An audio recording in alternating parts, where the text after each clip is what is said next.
तो चलिए आज के इस एक्सप्लेनर में सीधे चलते हैं राजस्थान की उन रेतीली आंधियों के बीच, जहां सम्मान और फर्ज की एक ऐसी महागाथा ने जन्म लिया जो आज भी सुनने वालों के रोंगटे खड़े कर देती है।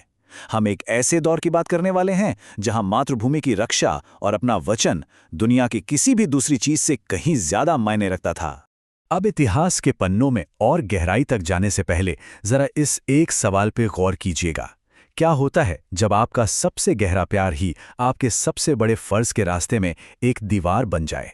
ये कोई आम सवाल नहीं है, बल्कि यह वो कोर थीम है जिसके इर्द गिर्द हमारी आज की ये पूरी कहानी घूमती है। एक ऐसी कश्मकश जहां मोह और दायित्व में से किसी एक को चुनना ही था। देखिए, जब हम राजस्थान और ख़ास तौर पर मेवाड़ की बात करते हैं ना, तो हम किसी आम जगह की बात नहीं कर रहे होते। ये एक पवित्र भूमि है। यहाँ के इन विशाल किलों की दीवारों से पूछेंगे तो वो भी यही गवाही देंगे कि यहाँ एक योद्धा का आत्मसम्मान और अपनी मिट्टी की रक्षा करना उसके जीने का एक लौता मकसद हुआ करता था। वीरता यहाँ कोई क्वालिटी नहीं थी, बल्कि जीने का एक रूटीन तरीका था। और इसी गौरवशाली मिट्टी की पैदावार थी हमारी आज की नायिका हाड़ी रानी। अब इन्हें किसी आम रानी की तरह मत सोचिएगा जो सिर्फ महलों में आराम फरमाती हों। वो एक ऐसे राजपूत परिवार में पली बढ़ी जहां स्वाभिमान और कर्तव्य की बातें घुट्टी में पिलाई जाती थीं। रानी पद्मिनी और लक्ष्मीबाई जैसी महान वीरांगनाओं की तरह हाड़ी रानी भी उसी निडर और अदम्य साहस वाली विरासत का एक बहुत अहम हिस्सा थी। दूसरी तरफ थे उनके जीवन साथी राव चूड़ावत। ये कोई ऐसे वैसे सैनिक नहीं थे। सलुंबर के राजा होने के साथ साथ वो मेवाड़ के महाराणा की सेना के मुख्य सेनापति थे।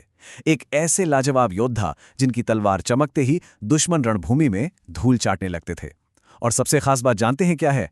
इन दोनों की अभी हाल ही में शादी हुई थी और ये बस अपने नए जीवन की शुरुआत ही कर रहे थे। लेकिन तभी कहानी में एक जबरदस्त मोड़ आता है। मेवाड़ पर मुगलों और अन्य आक्रांताओं ने अचानक हमला कर दिया। महाराणा का तुरंत फरमान आया कि देश के हर सेनापति और वीर को बिना एक पल गंवाए युद्ध भूमि में पहुंचना है।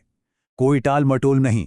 मातृभूमि खतरे में थी और हर योद्धा का बुलावा आ चुका था। अब यहां आकर ना चीजें थोड़ी मानवीय और जज्बाती हो जाती हैं। एक तरफ है हमारे महान सेनापति राव चूड़ावत, जो अपनी नई नवेली दुल्हन को छोड़कर जंग में जाने से थोड़ा हिचकिचा रहे हैं। और सच कहें तो ये एक बहुत ही नेचुरल सी ह्यूमन फीलिंग है। पर जरा हाड़ी रानी का नजरिया देखिए। उनका विजन एकदम क्लियर था।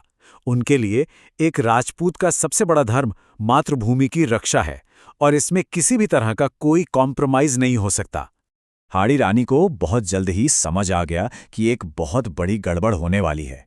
उन्हें एहसास हुआ कि उनके पति का उनके लिए जो इतना गहरा प्यार और मोह है, वो असल में उनके सम्मान और मेवाड़ की सुरक्षा के लिए सबसे बड़ा खतरा बन रहा है। अगर ये प्यार एक सिपाही को उसके फर्ज से भटका दे, तो ये तो उसके योद्धा होने का ही सबसे बड़ा अपमान होगा ना। और बस इस दुविधा को हमेशा के लिए खत्म करने के लिए हाड़ी रानी ने जो कदम उठाया, उसने इतिहास रच दिया। उन्होंने अपने पति की हिचकिचाहट का सीधे सामना करते हुए एकदम दो टूक बात कही। उन्होंने कहा कि राजपूत पुरुषों का जन्म सिर्फ रणभूमि में जीतने या वीर गति पाने के लिए होता है, और अगर मेरा प्यार आपके फर्ज के रास्ते में पत्थर बन रहा है, तो इस प्यार को, इस बाधा को ही हमेशा के लिए खत्म कर देना चाहिए। सोचिए कितना दमदार संदेश था ये। अब जरा इस टाइमलाइन पर एक नजर डालिए और देखिए कि चीजें कितनी तेजी से आगे बढ़ें। एक दिन पहले युद्ध का बुलावा आता है, फिर 1 घंटे तक पति के मन में कश्मकश चलती है। इसके बाद अगले ही मिनट एक ऐसा चौंकाने वाला संदेश आता है जिसने अगले ही पल को एक ऐसी भयंकर जंग में बदल दिया जिसकी किसी ने कल्पना भी नहीं की थी। और वो चौंकाने वाला संदेश था ये सर्वोच्च बलिदान। सच बताऊं तो ये बताते हुए आज भी रोंगटे खड़े हो जाते हैं। हाड़ी रानी ने यह सुनिश्चित करने के लिए कि उनके पति का ध्यान अब बिल्कुल ना भटके, अपनी ही तलवार से अपना सर धड़ से अलग कर दिया और उसे एक थाल में सजाकर अपने पति के पास भिजवा दिया। लिटरली ये कोई मामूली बात नहीं थी। ये भावनाओं पर फर्ज की सबसे बड़ी, सबसे अकल्पनीय जीत थी। आप खुद सोचिए, जब राव चूड़ावत ने अपनी पत्नी का वो कटावा सिर देखा होगा तो उन पर क्या गुजरी होगी। उनका दिल जरूर कांपा, लेकिन उसी वक्त उनके भीतर एक ऐसी ज्वाला भड़की जिसने सारा मोह जलाकर राख कर दिया। अब उन्हें खोने का कोई डर नहीं था। वो जंग के मैदान में एक भूखे शेर की तरह दुश्मनों पर टूट पड़े और रणभूमि में ऐसा कहर बरपाया कि अंततः एक महान नायक के रूप में वीरगति को प्राप्त हुए। खैर, इतना बड़ा और अतुलनीय बलिदान इतिहास की किताबों में कहीं खोने वाला तो था नहीं। इस घटना ने समय की हदों को पार कर लिया और राजस्थानी संस्कृति की नींव का एक मजबूत पत्थर बन गई।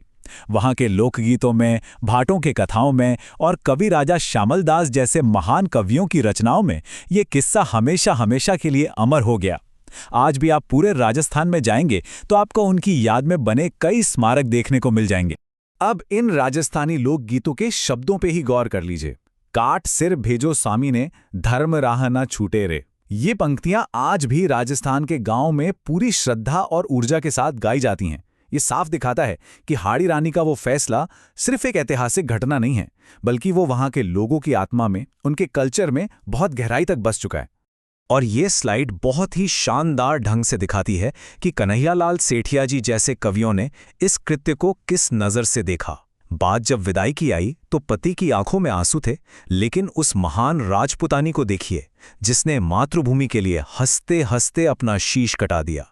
इसे किसी दुखद ट्रेजेडी की तरह नहीं देखा जाता, बल्कि अपनी मर्जी से दिए गए एक मुस्कुराते हुए वीर बलिदान के रूप में पूजा जाता है।